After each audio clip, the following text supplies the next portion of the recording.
Happy hello everyone! This week marks the beginning of autumn and the time of the year when there are more hours of dark than there are of sunlight, at least for those of us in the northern hemisphere. While we all know of the dangers of too much sun, aka skin cancer, we aren't always aware of all the good that the sunlight can do for us, including our mood. While we enter this dark time of the year, it is important to be aware of the varying depression that can be caused by a lack of sunlight, also known as seasonal affective disorder. That's right, the dark can literally make us sad. Wow. My name is Ryan Wingfield and my job is to make people happy.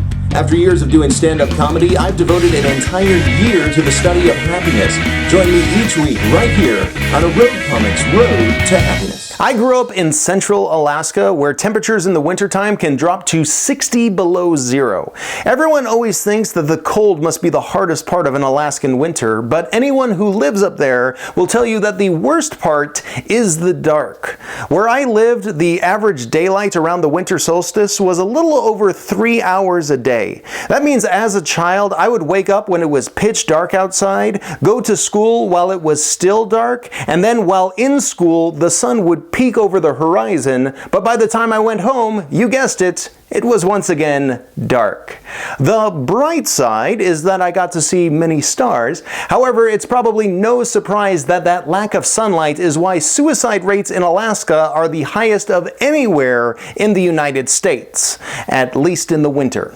Research has shown that living in a harsh climate will negatively impact your happiness. Temperature does have an effect, with happiness being maximized at 57 degrees Fahrenheit. But the biggest difference is the lack of sunlight that comes with winter seasons. You need only to look at our culture to see the connection between sunlight and mood. Somebody who is grumpy is often said to be dark, whereas somebody who is chipper and happy is said to have a sunny disposition. The need for sunlight may not seem as important now that we humans have invented the light bulb. Unfortunately, our bodies are still using a caveman template, which requires sunlight to work effectively, particularly with the production of melatonin and serotonin. Melatonin is a hormone that helps control sleep, and serotonin is a natural antidepressant.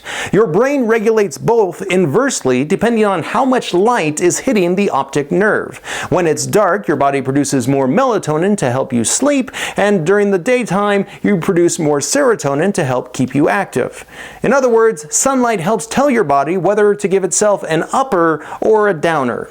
In the winter, we get hit with more downer drugs and fewer uppers, hence the bad mood. Artificial sunlight can help elevate mood with something called phototherapy, but even that isn't as good as the real thing. That's because sunlight includes ultraviolet radiation, which our bodies use to produce vitamin D, which in turn is used to produce serotonin. Research has shown that people who stock up on vitamin D in the summer can help maintain high serotonin levels through the dark winter. Unfortunately, our society doesn't get as much sunlight as we used to, thanks in part to people wearing sunscreen and staying indoors all summer playing video games. Guilty. I know many of you people right now are saying, but if I don't wear sunscreen, I'll get skin cancer. Well, maybe. However, a lack of vitamin D raises your risks of getting various other types of cancer, including prostate, colon, and ironically, skin cancer. Oh, no. Yeah. Next thing you know, we'll find out that low fat, low sugar, and diet foods cause you to gain weight. They do? Oh.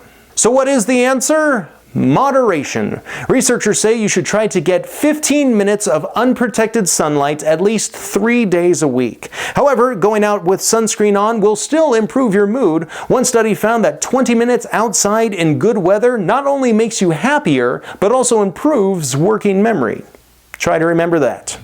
That's all for this edition of A Road Comics Road to Happiness. Thank you so much for watching. Don't forget to subscribe and leave any happy comments below. Next week, it turns out money can buy happiness if you know how to spend it. Until then, stay happy.